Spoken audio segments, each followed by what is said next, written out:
Salut les amis entrepreneurs, aujourd'hui je vais vous présenter un jeune homme, il s'appelle Abraham et à l'âge de 20 ans seulement, alors qu'il était encore en terminale, il s'est lancé dans l'entrepreneuriat grâce aux vidéos gratuites qu'il regardait sur Investir au pays. Il va nous raconter son parcours, comment sur la base de vidéos et d'exemples que je donnais, il a pris ça au sérieux et il s'est lancé dans l'entrepreneuriat. On va parler de son parcours dans le domaine du poulet et vous allez voir, c'est fascinant. Toutes les personnes qui ne se lancent pas en entrepreneuriat, soi-disant parce qu'elles n'ont pas d'argent, écoutez très bien ce qu'il va raconter parce qu'il n'avait pas non plus d'argent. Il vient d'une famille assez modeste et pourtant, sur la base de son initiative et de son courage, il est parvenu à trouver une voie. Et j'espère qu'elle va vraiment vous inspirer, les amis. Le contenu qu'on donne sur cette chaîne, si vous le prenez au sérieux, peut littéralement changer votre vie. Et des jeunes comme lui, j'en rencontre tout le temps, qui sur la base simplement de contenus gratuits qui sont donnés ici, se lancent et ont du succès. Et pendant ce temps, il y en a d'autres qui trouvent le moyen de se plaindre ou de rendre le monde entier responsable de leur propre turpitude et de leurs échecs. Dans la vie, vous savez, il n'y a que deux possibilités. Soit vous avez des résultats, comme lui, soit vous avez des excuses, comme c'est le cas pour la majorité des gens. Restez donc jusqu'à la fin, c'est une petite interview, mais dans laquelle il vous parle de son parcours. J'espère qu'il va vous inspirer, parce que vous allez vous rendre compte que dans la vie, même quand on n'a rien du tout, il y a quand même une base sur laquelle on peut entreprendre et réussir. À la fin de l'interview, je vais vous donner le secret qui lui a permis de réussir et que j'ai déjà partagé ici à plusieurs reprises. Si vous n'avez pas d'argent, si vous avez un frère, une sœur au pays qui passe son temps à vous demander de l'argent, envoyez-lui cette vidéo. Si vous êtes au pays et que vous avez du mal à vous en sortir, écoutez cette vidéo. Et à la fin, le principe que je donne, vous pouvez vous-même l'appliquer et avoir des résultats.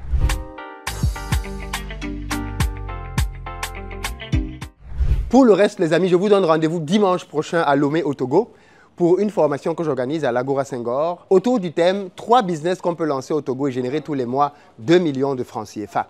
C'est une formation dans laquelle je vais vous partager des business concrets qui vont vous permettre d'avoir de l'argent. C'est du concret. À la fin de cette vidéo, je vais vous mettre quelques témoignages afin que vous vous rendiez bien compte de la pertinence de ce que je vous dis. Et bien évidemment, les amis qui êtes au Canada, j'arrive pour 3 dates de formation. La première, c'est le 7 juin. Avec Iseline Gandao qu'on a eu sur cette chaîne qui m'invite à son événement pour parler de business. Vous avez la billetterie juste en dessous. Venez nombreux, vous qui êtes au Canada. Et la semaine d'après, le 14, je donne une formation dans laquelle je vous partage 3 business que vous pouvez lancer en Afrique et qui vont vous permettre de générer du cash. Quand on est en Amérique du Nord, on a parfois du cash, mais on ne sait pas comment s'y prendre pour lancer des business concrets en Afrique. Il y a des business que vous devez absolument éviter et d'autres qui sont des niches dans lesquelles vous pouvez réellement gagner de l'argent. Donc, Montréal, on est ensemble le 14 et la semaine d'après, le 21, on est au Maryland, aux États-Unis, pour le même thème. Vous pouvez prendre vos tickets pour les 2 dates dans la barre de description. Et bien évidemment, notre gros événement, Back to Africa, Paris au Palais des Congrès est désormais ouvert. Et vous pouvez prendre vos tickets à tarif préférentiel. C'est le 11 et 12 octobre. Là aussi, le lien est dans la barre de description. Je ne vous en dis pas plus, les amis. Allons rejoindre Abraham. Salut Abraham. Salut Philippe. Comment tu vas? Ça va bien par la grâce de Dieu. Super. Est-ce que tu peux te présenter pour les gens qui ne te connaissent pas? Ok. Alors, moi c'est Abraham Ocon. Je suis entrepreneur en Côte d'Ivoire. Très bien. Tu entreprends dans quoi? Qu'est-ce que tu fais? Nous sommes dans le domaine de la volaille, la aviculture. D'accord. Voilà, avec la marque Gold Chicken, on fait des exploits au niveau des Benzaville. D'accord. Comment tu te retrouves dans l'entrepreneuriat et quel est le rôle qu'Investir au pays a joué là-dedans? Ok. Alors, il faut dire que c'était en 2022. En 2022, j'ai passé mon temps à scroller les vidéos en ligne, comme tout jeune peut faire parce que je n'étais pas trop âgé à cette époque. Et très souvent, depuis ma classe de 3e, je voulais entrer dans l'entrepreneuriat. Mais l'écosystème, tu vois, que tes parents ne sont pas trop d'accord. Il faut négocier, renégocier. Donc, je me cherchais quelque chose qui allait me motiver, me driver pour que je puisse entrer dans le monde entrepreneurial. Et c'est comme ça que je cherchais des vidéos. Parce que moi, je me dis, il y a tout sur YouTube. La première fois que je suis tombé sur vous, vous avez dit que tu attends encore pour lancer. C'était une vidéo comme ça, j'ai regardé la vidéo à 22 h. Je vous assure, je n'ai pas dormi. J'ai regardé la vidéo jusqu'au matin. J'ai regardé. Et puis je me suis dit, mais ça fait peur. Parce que là, si je dois commencer à entreprendre, c'est que je ne vais plus écouter papa. Okay. C'est que je ne vais plus écouter papa. Donc je me suis rapproché encore de papa. J'ai échangé avec lui. Il m'a dit, bon, là tu es en terminale. Concentre-toi. Parce qu'à l'époque, c'était compliqué. C'était vraiment dur. Mes parents ne sont pas ici, ils sont en campagne. Mon papa, il est planteur, ma maman est ménagère. Donc moi, je suis ici, voilà, depuis un bon moment. J'étais chez mon tuteur, donc c'était vraiment compliqué à l'époque. Tu vas à l'école, c'est dur. Donc je me disais, bon, il faut faire quelque chose à l'insu, pour ne pas que les gens puissent te tirer là-dessus. Donc en première, même je précise, en première, je travaillais et puis je partais à l'école. Donc, je travaille dans l'après-midi quand je descends. Je ne dis pas, mais je vais au travail. J'étais agent commercial dans une entreprise immobilière. Donc, je vais te le nom ici. Et après ça, je me dis, bon, il faut se lancer. Monsieur Philippe donne des conseils ici. Donc, j'ai commencé à suivre les vidéos régulièrement. À l'époque, vous postez à 10h, 10h, où il y a une vidéo qui sort, oui, etc. Donc, j'ai commencé à suivre régulièrement. Je suivais régulièrement. Je suivais régulièrement. Et puis, un jour comme ça, quelqu'un me dit, mais tu vas passer combien de temps à suivre les vidéos sans lancer? Donc, j'étais là, moi, je me posais des questions. Et puis après ça devenait comme des tourments. C'était, bon, j'ai dit, bon, il faut prendre une décision. Tu es un homme maintenant. Tu dois prendre une décision. Tant que tu n'es pas auprès de papa et que tu te débrouilles un peu, tu es un homme. Et j'ai réfléchi. J'ai pris mon petit calepin. Vous avez dit comme ça, avant de faire quelque chose, il faut noter. C'est pourquoi j'ai dit que vous avez été un moteur pour moi, en fait. Donc, j'ai noté beaucoup d'idées. Et j'ai dit, bon, je vais commencer par une idée.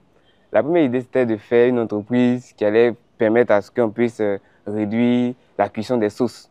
Donc, la sauce graine, c'est que pour faire la sauce graine, c'est très compliqué. Il faut un temps long, etc. Donc, je voulais réduire, mais je me dis, tu as combien pour lancer ça? Tu n'as pas d'argent, tu n'as pas de cash. Je suis resté là avec des idées. Et après, j'ai trouvé que le domaine de la volaille, ça peut aller vite. Parce que si tu as un peu d'argent, que tu as pu négocier un peu, tu as vendu, ça peut aller. Donc, j'ai cherché aussi quelque chose qui allait venir innover, parce que vous avez parlé d'innovation aussi. Je ne rentre pas trop dans les détails, mais vous avez parlé d'innovation à l'époque. Et j'ai vu une vidéo, vous avez parlé du poulet qui donne le cancer. Ah! C'est ça qui m'a challengé. Oui, la fameuse vidéo. Le poulet qui donne le cancer. Il dit, mais si le poulet donne le cancer. Enfin, moi, j'allais mener mes recherches et puis j'ai vu que le poulet qui quitte au Brésil, ce n'est pas du poulet. Parce qu'à l'église où je suis, quand il y a les cérémonies, on achète des poulets congelés, etc. J'ai pris les notices et puis j'ai essayé de lire pour voir ce qui est inscrit dessus. Mais c'était vraiment un truc. Parce que quand j'ai lu, les poulets qui étaient dans le carton étaient tués en 2022 et ces poulets devaient pourrir en 2025. Il dit, mais en 2 ans, un poulet va pourrir. 3 ans même. Bon, vous avez dit 3 ans même, oui. Mais c'est qu'il y a quelque chose à l'intérieur, c'est que M. Ville, par exemple. Donc, comment me positionner maintenant? Je vais proposer des poulets frais. Vous avez parlé de consommer local, des poulets frais, etc. Et c'est comme ça que j'ai commencé à sensibiliser sur mon WhatsApp. Sensibiliser, ne mangez pas le poulet congelé, ne mangez pas le poulet qui provient de l'extérieur, etc. Ça contient ça, ça contient ça. Donc, il y avait une dame, elle a vécu en France. Elle connaissait ma mère. Et on avait des contacts, mais on n'échangeait pas. Mais elle voyait mes statuts en secret. Donc, lorsque j'ai parlé à l'époque, elle m'a dit, mon petit, tu vends du poulet? J'ai dit, oui, je vends du poulet. Oh, à l'époque, je ne savais même pas où trouver le poulet. Je ne savais même pas où. Moi, je parlais juste de l'idée pour voir comment les gens allaient appréhender la chose. Et elle m'a dit, je veux 5 poulets de chair, une poule pondeuse demain. C'était un vendredi comme ça, à cette même heure. 5 poulets de chair, une poule pondeuse demain à 15 h. Parce qu'elle devait partir dans des courses dans la matinée. Il dit, mais là, je fais comment? Je tremblais comme ça. Il dit, mais l'entrepreneuriat, c'est comme ça commence. C'est brutal. Donc, je suis resté là. Je n'avais pas d'argent. Je ne savais même pas comment j'allais faire même pour trouver les poulets. Je ne savais même pas où il y avait des fermes. Donc, j'ai commencé à faire des recherches, demander au contact qui connaît Azagui, qui connaît tant, etc. Donc, il y avait un ami. Il m'a dit qu'il habitait là-bas, il a fréquenté là-bas. Il dit, tu connais bien la zone? Il dit, oui. Il dit, bon, d'accord. Demain, je vais m'accompagner faire des courses. Il dit, ah bon? Tu veux faire quoi? Il dit, bon, je vais venir acheter des poulets. Il dit, mais il n'y a pas de poulet à Abidjan. Il dit, non, je vais acheter des poulets. Attends d'abord. Il ne faut même pas chercher à savoir. Je vais acheter des poulets seulement. Et c'est comme ça, je suis resté là à chercher comment maintenant trouver l'argent. Parce que je n'ai pas l'argent pour acheter les poulets. Et je me suis approché d'une tata. À l'époque. Tu avais déjà convenu du prix avec la dame? Oui. Okay. Oui, je suis allé sur le bas. Là, je me suis intéressé un peu au prix. Je savais qu'à la ferme, on pouvait vendre le poulet à 2000, 2200. Bon, 2000, à l'époque, c'était 2000. Actuellement, ils ont monté un peu, mais à l'époque, c'était 2000. Et au marché, on vendait à 2500. Donc, puisque j'ai parlé de valeurs perçues, j'ai parlé de poulet bio, etc., il ne faudrait pas que tu puisses avoir un poulet à 2500, mais c'est la même chose que le marché. Donc, je suis allé à 3000. Voilà, un prix un peu plus haut pour pouvoir mieux négocier la valeur que j'apporte du produit. Donc, c'est comme ça qu'elle a commandé. Et je me suis rendu à Zagui. Le jour suivant, je suis allé à 6 h. Mais avant ça, j'ai demandé un prêt à une maman. Il lui a dit, je viens payer, je vous rembourser le samedi soir. Ça avait sorti, le cash avait sorti. Et c'est comme ça, je suis allé à Zagui. Arrivé à une fois, j'étais bien habillé comme d'habitude. Voilà, je vais acheter du poulet. Le fermier, il était content parce qu'il avait 2000 poulets, mais qu'il n'avait pas à vendre. Les poulets avaient déjà presque dépassé les 35 jours. Il partait dans 40 jours, donc il commençait à entrer dans sa marge et puis il perdait l'argent. Donc il a entendu que quelqu'un vient acheter ses poulets, mais il était content. Il arrive et dit, mais vous voulez combien de poulets, monsieur? Il dit, je veux 5 poulets. Le gars, il est furieux. Il dit, mais tu veux acheter 5 poulets ici à Zagui? Tu quittes Abidjan, tu veux acheter 5 poulets ici? Il dit, oui, ça se fait pas. Il dit, non, ça se fait pas. Moi, je ne te vois pas les 5 poulets. Il était énervé. Il dit, mais ça quoi ça tu m'as fait déplacer? Tu m'as appelé depuis. Il faut le faire asseoir pour lui expliquer l'idée parce que ces poulets étaient très bons aussi. moi, avant, mon père était agriculteur, donc on élevait les poulets africains. Donc je connais un peu comment la volaille fonctionne. Donc il faut l'expliquer que, voilà, voici l'idée, voici l'idée. À l'époque, l'idée n'était pas bien peaufinée, mais au fur et à mesure, je peaufine avec des innovations. Il dit, bon, quand je vois ce que tu me dis, ce n'est pas la même chose. Et puis je vois que tu viens pour innover, et puis tu es un jeune, tu es très intelligent. C'est justement à cause de ça que je donne mes poulets. Sinon, vraiment, mon petit, tu m'as fait quelque chose. Il dit, s'il vous plaît. Donc, il m'a donné les 5 poulets à 2000. C'est déjà juste pour m'aider, M. Koulibaly, que je salue au passage, s'il voit cette vidéo. Il m'a donné ses poulets à 2000. J'ai pris les poulets, j'étais très heureux. Mais je ne savais pas que les pondeuses, c'était des poules qui étaient là pour pondre sur une période. Je ne savais pas ça. Donc, il faut maintenant acheter une femme de pondeuse. Parce que tu as vu les poulets de chair. On a acheté une femme de pondeuse. Il y avait une dame qui avait, à l'époque... Et le temps passe. Le temps passe, oui. C'est pourquoi je suis allé très tôt le matin. Là, on était entre 11h. Ok, 11h, tu avais déjà tes 5 poulets. Il y avait déjà mes 5 poulets de chair. Tu devais les livrer vivants ou nettoyer? Nettoyer. Ok. L'histoire arrive. Donc, c'est comme ça. On est parti dans une autre ferme de poules pondeuses. J'ai vu la patronne était là avec son véhicule, une dame bien... J'arrive et dis, oh, je suis entrepreneur, etc. Oh, c'était mon premier jeu d'entrepreneuriat. Oh. La dame dit, ah, c'est très bien. Je dis, bon, je suis venu acheter les poules pondeuses là. Elle dit, d'accord. Oh, bon, j'ai 5 poules, 200, pardon. 200 poules pondeuses, mais qui ne pondent pas. Donc, je veux les liquider rapidement, si vous pouvez les prendre, etc. Je dis, madame, je suis venu acheter une poule pondeuse. Elle s'est pas fâchée. Elle s'est moquée. Elle s'est moquée de moi. Elle dit, mais regarde comment tu es habillé, regarde comment tu es, et puis tu viens acheter une poule pondeuse à la ferme. Mon ami, t'es un plaisantin, il faut passer. Il dit, j'ai changé avec la dame. Elle dit, tu sais que je me fais rire, non? Je ne peux pas demander une poule pondeuse. Va au marché. Finalement, la poule pondeuse, j'ai acheté ça au marché parce qu'elle n'a pas voulu. Ah oui? Oui, j'ai acheté ça au marché, elle n'a pas voulu me vendre. Mais ça m'a frustré. Il dit, mais tiens, cette dame-là, c'est pour qui? Mais après, je me dis, mais tu as 30 000, elle a des millions, toi, tu veux dire quoi? Je ne peux rien dire. Donc, je suis resté là, j'ai pris conscience et dit, ben, c'est vrai, il ne faut pas rester là. Donc, j'ai pris la poule pondeuse au marché d'Abobo en venant d'Azagué et je suis allé à l'église. Parce que bon, mon oncle est pasteur, donc c'est là-bas que je suis parti à l'église et demander une permission pour tuer les poulets. J'avais déjà tout apprêté, hein, les takeaway, je savais ce qui était ici. Donc ça, c'est mon argent, j'ai acheté ça rapidement pour garder au cas où j'ai des commandes. Mais je n'avais pas le fonds de commerce, c'est ça que je n'avais pas. Donc je suis allé, j'ai tué les 5 poulets de chair, j'ai tué la pondeuse, j'ai plumé tout, j'étais content. On était entre 14h, elle habitait à Bassam, la dame. Donc c'était moi qui devais les livrer. Entre 14h et Audin, je l'ai appelée. Je lui ai dit, ah madame, on a fini de faire vos poulets. C'est ma première cliente. Elle me dit, monsieur, est-ce que vous pouvez fumer les poulets? Il dit, fumer les poulets, comment? Elle dit, je veux que vous puissiez fumer les poulets pour moi. Il dit, madame, mais je ne peux pas fumer les poulets. Elle dit, si tu ne fumes pas les poulets, mon ami, on va laisser tomber. Il dit, laissez tomber. Moi, je savais ce qui était dans ma tête. Il dit, mais là, en fait, ça ne sonne pas. Laissez tomber. Tu as un crédit, on dit laissez tomber. Laissez tomber quoi? Elle dit, je veux que tu fumes les poulets. Je dis, madame, je ne peux pas fumer les poulets là. Et puis l'heure est déjà partie. Moi, j'avais une répétition à 17h. Et je suis musicien. Elle me dit, si tu ne peux pas fumer les poulets, tu laisses tomber. Et puis elle me raccroche. J'appelle elle de quoi? Je lui dis, oui. Qu'est-ce que j'ai fait? Mais l'argent de la dame, en fait, nous à l'époque, on nous parlait de ne pas prendre crédit. Et c'est Philippe qui nous dit que on va prendre crédit pour travailler. Mais je suis réfléchi, j'étais tétanisé, je ne savais pas ce que j'allais faire. Il dit, mais j'ai dit quoi à la dame? Aujourd'hui à quelle heure? À 18h, je dois rendre son argent. Mon premier crédit, ça se passe mal. En fait, je ne savais même pas ce que j'allais faire. Je rappelle la dame, elle ne décroche pas. Je rappelle la dame, encore elle ne décroche pas. Je suis resté tranquille. J'ai regardé les poulets. On m'appelle, on dit, ah, la répétition a commencé, tu es où? On t'attend pour jouer. Il n'y a pas le temps pour dire, tu vas chercher client, etc. Moi, en fait, je ne savais pas ce que j'allais faire. J'ai demandé une permission. Est-ce qu'on peut avoir frigo? J'ai demandé. Il y a un tonton qui m'a dit, ah, tu as commandé ton projet là? Il a parlé un peu à gauche, à droite. Il dit oui. Il dit, mais je n'ai pas de frigo. Il y a une dame qui a commandé, elle n'a pas accepté. Il dit, non, mais tu peux mettre ça chez moi, il n'y a pas de problème, tu peux garder. Monsieur Opa, si se reconnaît bien, il m'a donné son frigo, j'ai mis les 6 poulets. Maintenant, il faut expliquer à la dame que je ne peux pas donner ça aujourd'hui. Mais je ne sais pas c'est quand je l'ai donné, je ne sais pas c'est quand je vais libérer. Donc, je l'ai appelé, je lui ai dit, ah, bon, comme je suis à la répétition. Finalement, elle a décroché. Et puis, non, la cliente n'a plus décroché, elle n'a plus pris mes appels. Donc, j'ai appelé la dame qui m'a prêté l'argent. Pour lui dire, ah bon, je vais vous donner l'argent, mais laissez-moi jusqu'à demain parce que voilà, je n'ai pas pu. Elle dit, d'accord, il n'y a pas plus de connaissance, il y a du bon sens, donc ça allait vite. Donc, le dimanche, parce que le samedi soir, quand j'ai fini la répétition, je vais m'asseoir. Je me dis, mais je fais comment?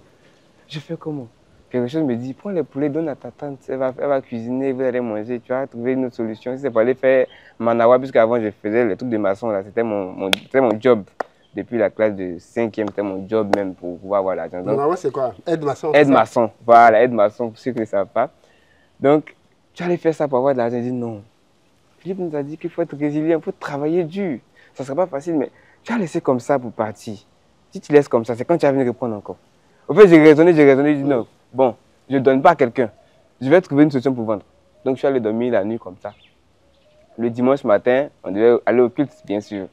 Je me suis mis en veste, comme d'habitude. J'ai tout fait. Je suis allé à l'église. J'ai porté mes poulets. J'ai fini le culte. À midi, j'ai fini le culte. Je sors de l'église. Je viens, je vois mes 6 poulets. Je regarde tout le monde. Je dis, bon, il faut vendre. Il faut trouver une solution pour vendre, pour donner l'argent de la dame. C'est là que en fait, j'ai compris une autre facette de l'entrepreneuriat. Et c'est là qu'on dit un entrepreneur vient pour résoudre des problèmes. Ce n'est pas quelqu'un qui vient s'asseoir et puis, vas-y, t'as fait. Non, il est là constamment pour résoudre des problèmes. Donc, j'ai vu mes 6 poulets, comment on fait pour vendre. Donc, je prends un poulet, je vais voir une maman. Puisqu'on est à l'église, c'est une grande église, c'est une grosse communauté. Je vais voir maman, parce qu'en fait, à l'époque, étant le neveu du pasteur, quand tu dis que tu viens voir un poulet, on m'a dit, oh, toi le neveu du pasteur, toi tu vas un poulet comment? Ah, le boss, ça ne colle pas. Ça ne colle absolument pas. Donc, c'est comme ça que je me suis approché des mamans. Je viens vers une maman, ah, je vends du poulet. Depuis quand toi tu vends du poulet? Tu vends du poulet à quel moment? Non, toi, arrête de nous faire. C'est le poulet de qui tu vends? Oui, c'est mon poulet. Toi, tu vends du poulet. Tu as fait où ça? Etc.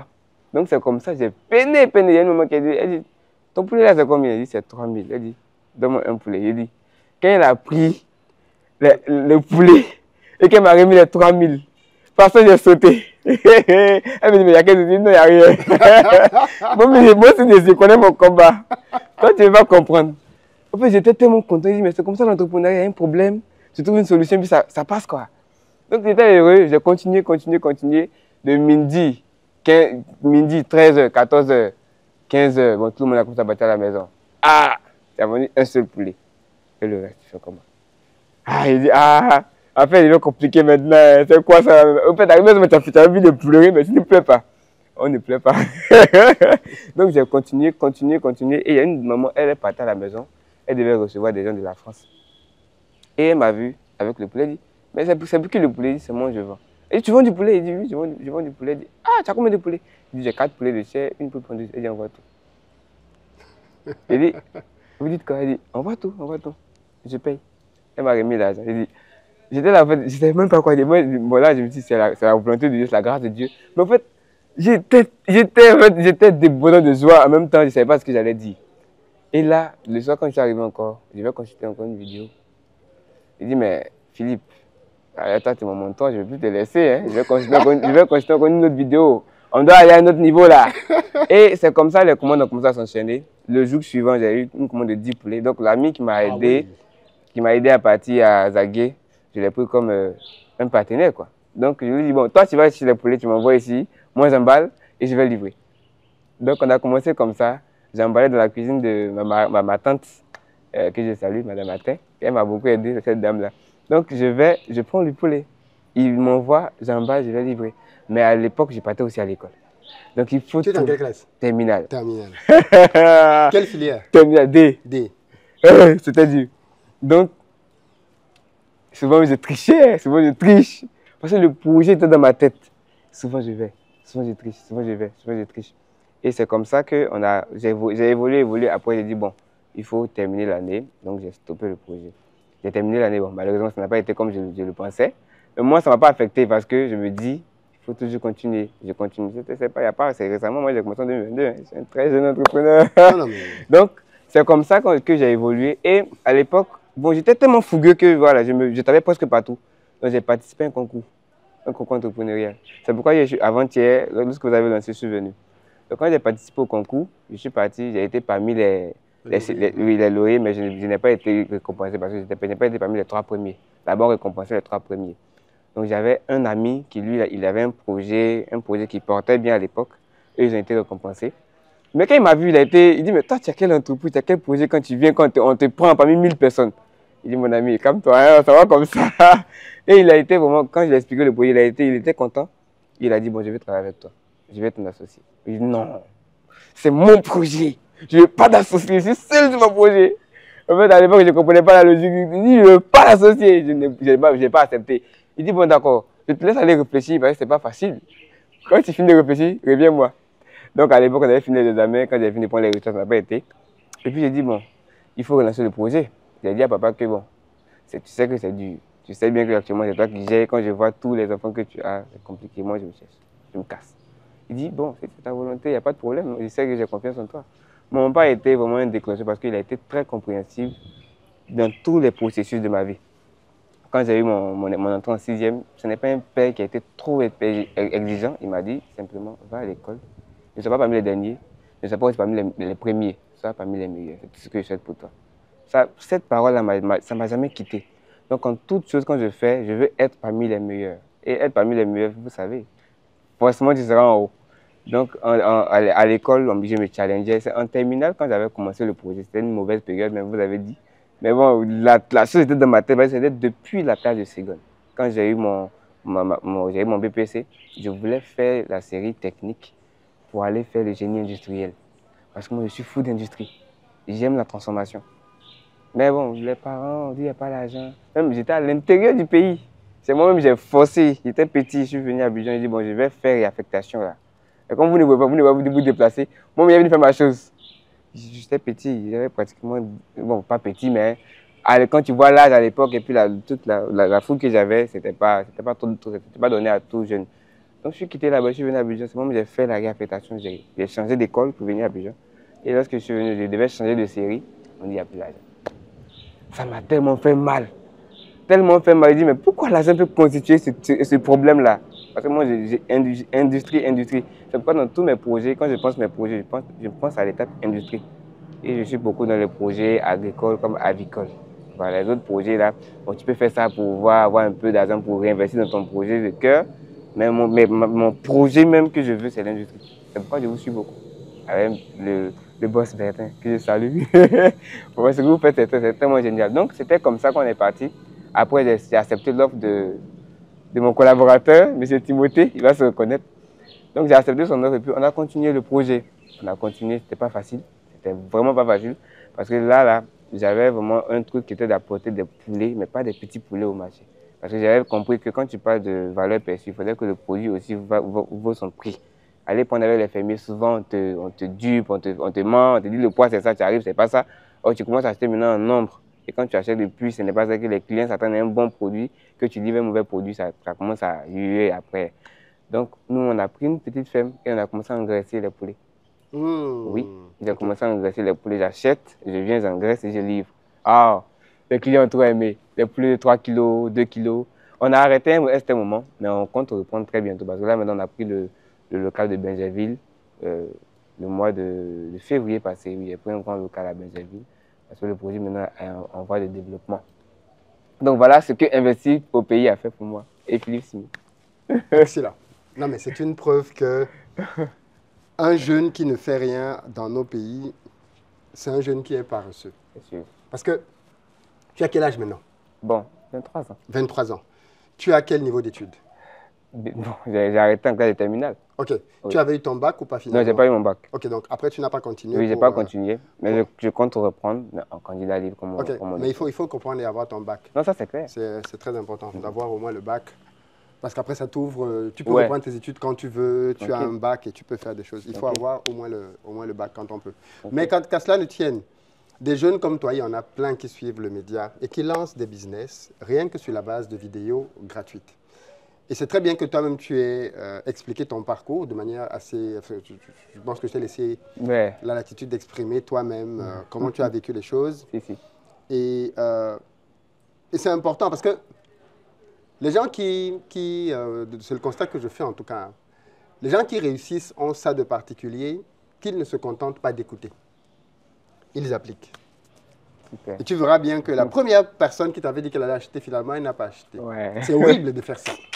Je dis, cette dame-là, c'est un petit monstre. Parce que, tu vois, elle ne réalise pas à quel point ce que tu as parcouru comme chemin pour lui trouver les poulets. Tu as même prêté de l'argent. Enfin, elle n'a aucune idée. Elle donne une parole et après, elle se désengage au dernier moment. Quoi qu'il en soit, pour toi, ce qui devait être quelque chose de dur s'est transformé en une opportunité qui t'a permis de voir qu'il y avait une vraie niche dans les poulets. Et en creusant, tu t'es rendu compte qu'il fallait faire des poulets un peu plus gros, et ainsi de suite. Et c'est ça, en fait, l'entrepreneuriat. Dans ce que tu as décrit là, il y a les bases pour réussir en business. Super.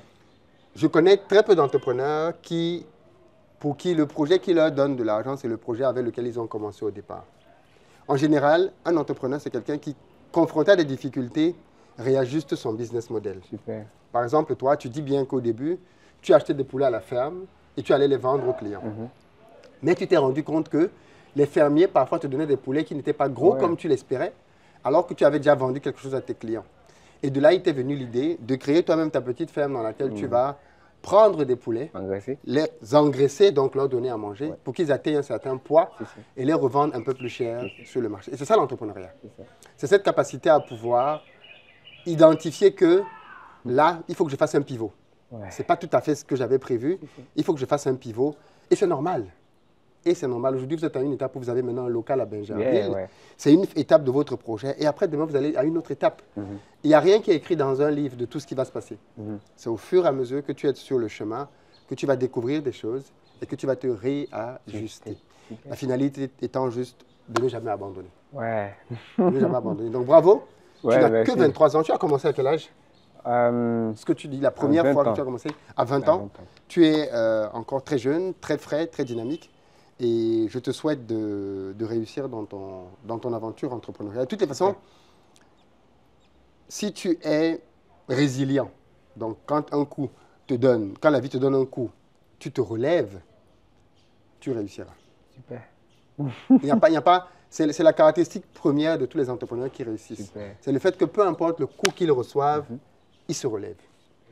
Le jour que tu vas rester au sol après un coup, c'est le jour-là que tu es KO. Ah ouais. C'est comme en boxe, quand on te donne un coup de poing, si tu peux te relever, le combat continue. Mais même Ngannou, quand il est tombé, il a eu son freak. Oui, bon, c'est une allégorie. Mais l'idée en tout cas, c'est de dire que bravo pour ce que tu fais. J'espère que cette vidéo va encourager beaucoup de jeunes à ce que vous réalisiez bien qu'il ne vient pas d'une famille riche. Quand on comprend ce qu'il a dit, au contraire, il vient même d'une famille très modeste. Et pourtant, depuis jeune, il avait un rêve entrepreneurial et il y a cru. Il y en a ici qui ont des cuillères en or. Il y en a ici qui ont des parents qui leur donnent de l'argent. Il y en a ici qui ont une famille qui est là pour eux. Et parfois, le confort est l'ennemi du succès. Parce que tu as tout autour de toi, tu ne réalises pas que tu es un privilégié. Et tu ne réalises pas que les conditions que tu as, en réalité, doivent te permettre d'aller plus loin. Et moi, bien évidemment, j'encourage tous ceux d'entre vous qui ont des projets, qui ont des rêves, qui brûlent en vous, de les lancer. J'aime souvent dire que chacun d'entre nous a eu une idée qui peut le rendre milliardaire. Le problème, c'est que beaucoup de personnes ne le sauront jamais parce qu'ils n'ont jamais lancé leur idée. Tu ne sais jamais quelle est l'idée qui peut te rendre hyper riche financièrement. Et tu ne le sauras jamais tant que tu n'essayes pas. C'est ça. Donc, ça, c'est clair. Merci beaucoup, Abraham. Merci beaucoup, Philippe. Que Dieu te bénisse dans tes activités. Amen. Beaucoup de courage. L'église, c'est un très bon endroit pour vendre des produits. Hein. Je pense que tu as dû le comprendre. Il faut trouver une bonne stratégie. Mais l'église est un très bon endroit. Et tu as un autre levier que tu as dit qui est très intéressant, c'est l'influence. C'est-à-dire que le fait d'être le neveu du pasteur, c'est intéressant que ça c'est un aspect très important parce que parfois les gens ne réalisent pas que tu as un réseau que tu peux exploiter. Être le neveu du pasteur dans une église, c'est un atout de confiance. On se dit, bon, c'est le neveu du pasteur, donc on t'accorde déjà une crédibilité de base, alors que ce n'est pas forcément vrai. Mais en tant que quelqu'un qui est smart, tu peux t'en servir. Je me dis, c'est pas toi qui as choisi que ton oncle soit pasteur. C'est un fait, tu as trouvé qu'il était pasteur. C'est une grâce. C'est une grâce, donc tu t'en sers pour pouvoir bénéficier de la confiance que les gens ont en lui. Parce que par contre, il faut que tu sois honnête. Et je pense que tu l'es. Pour pouvoir délivrer des produits de qualité. Mais il y a du réseau. Et c'est intéressant que tu l'aies dit. Et je vais encore le redire. Quand vous n'avez pas d'argent pour vous lancer dans le business, faites de l'intermédiation. C'est ce qu'il a fait. Il allait trouver quelqu'un qui avait un produit et quelqu'un qui avait un besoin. Et il s'est mis entre les deux. Ça s'appelle un middleman. Il s'est mis entre le vendeur de poulet et les mamans qui ont besoin de poulet. Et il a pris sa commission entre les deux. C'est ce qu'il faut faire quand vous n'avez pas d'argent. Et je l'ai déjà expliqué à plusieurs reprises dans plusieurs vidéos. Si tu veux te lancer en entrepreneur et que tu n'as pas d'argent, sois middleman. Il y a tellement d'endroits où on peut être middleman. Les agents de Tu vois les gens qui font pour l'immobilier, là, qui cherchent les appartements, les agents commerciaux des agences, là, des agences de location. Ce sont des middlemen. Il n'a pas d'appartement. J'ai fait ça aussi. Voilà. Ce n'est pas son appartement. Il trouve un locataire, il a sa commission. Les agences de location, voilà. Ouais. Eux, ce sont des middlemen. Ils vivent en vendant des produits qui ne sont pas les leurs. Ouais. Donc, c'est un vrai business d'être middleman. Ne négligez pas ça. En tous les cas, Abraham, beaucoup de courage. Merci. Et beaucoup de succès. Merci. Faites comme lui, les amis. Faites comme lui. Bonjour, je suis Colombe Sosounto, directrice générale adjointe d'une entreprise de la place. Je suis gestionnaire de projet à la base. Eh bien, je suis Ulrich Sagbora. Je suis salarié et néo-entrepreneur puisque j'ai démarré il n'y a pas longtemps. Bonjour, je suis Inès Merveille, je suis entrepreneur, maquetteuse de formation. Alors, mes attentes en venant à cette formation ce matin étaient de vraiment avoir une idée précise de ces 3 business rentables là, dont Philippe avait parlé dans sa publicité. Mais là, mes attentes sont comblées et conformes à mes projets personnels. En matière d'attente, je suis beaucoup plus venue pour réseauter, dénicher de nouvelles opportunités. Alors, mes attentes en venant à cette formation, déjà le titre est accrocheur. Déjà, je suis venu connaître déjà les business qui pouvaient générer effectivement 2 millions de francs. Et quand c'est une conférence ou bien un atelier donné par Philippe Simo que je connaissais, je dirais, bien que je suivais depuis quelques années déjà, et qui a déjà fait ses preuves dans le domaine, ben, je cours. Alors, qu'est-ce qui m'a particulièrement plu pendant cette journée? C'est la communication. La communication, elle a été fluide. Parce que moi-même, je forme, donc quand ça ne passe pas, quand le message ne passe pas, on n'est pas forcément satisfait. La communication a été très fluide. On est parti sur des exemples précis et franchement, j'ai beaucoup apprécié. Voilà. Oui, à l'issue de cette formation, j'en ressors très satisfaite parce que j'ai appris beaucoup de choses. Aujourd'hui, je sais que je peux beaucoup plus investir sur plusieurs plans. Quand je prends par exemple la promotion immobilière, la conciergerie, etc. Ce que j'ai particulièrement aimé au cours de cette séance, c'est déjà beaucoup plus le partage d'expérience. Le partage d'expérience et les nouvelles idées acquises et ainsi que, je dirais, le mindset, le nouveau type de mindset qui nous a été, je dirais, communiqué en fait. Ben oui, je recommanderais cette formation à tous les jeunes. Comme l'a dit M. Fassia tout à l'heure, j'aurais eu ce type d'information plus tôt, que je serais très loin. Donc, je recommande fortement ce type de formation, surtout aux jeunes, pour gagner du temps, pour gagner en expérience, pour gagner en expérience et oser, comme Philippe l'a dit, oser et rêver grand et puis réaliser des rêves. Oui, je recommanderais fortement cette formation. Moi-même, je vais revenir très prochainement si vous en organisez, bien sûr, parce que c'est un contenu très enrichissant et ça donne vraiment envie de foncer. Si je reviendrai une prochaine fois, bien sûr, je reviendrai en courant et je le recommanderais beaucoup. Pourquoi? Parce que déjà, je recommanderais à quelqu'un d'être à ce genre de formation, déjà à cause des nouvelles pistes qu'il peut avoir, déjà et également à cause du partage d'expérience auquel il peut s'exposer. Venir à cette conférence jusqu'à donner de témoignages, ce n'était pas gagné d'avance. Et d'ailleurs, même j'étais alité depuis plusieurs jours. Et c'est compte tenu de la personne qui m'a recommandé Philippe Simo, compte tenu de sa rigueur, son sérieux, que j'ai décidé de venir à la formation malgré mon état de santé. Ici, c'est Lewis Sapalo Bokosa. Je suis économiste, gestionnaire de projet. En dehors de ça, j'ai fait plusieurs d'autres formations, ce qui a fait que pour prendre une décision, bien pour entreprendre quoi que ce soit, je réfléchis beaucoup au pour et au contre. Donc quand on m'a parlé de cette formation, c'est vrai, on a parlé des idées de business pour générer beaucoup d'argent à la fin du mois. Mais me connaissant, moi j'avais d'autres objectifs en arrière. J'avais d'autres objectifs en tête. Et je crois que ce soit par rapport au terme de la formation, que ce soit par rapport à mes objectifs, tous les objectifs ont été atteints à 100%. Concernant mon objectif personnel, c'était de comprendre comment les entrepreneurs fonctionnent, comment la foutaise les amène à faire des choses malgré les risques. Et Philippe Simon a détaillé tout cela, même sans le savoir, parce qu'on nous expliquait d'autres choses sur des idées. Et moi, j'ai récupéré ce que je voulais aussi. Du coup, à 100%, je suis satisfait de cette formation.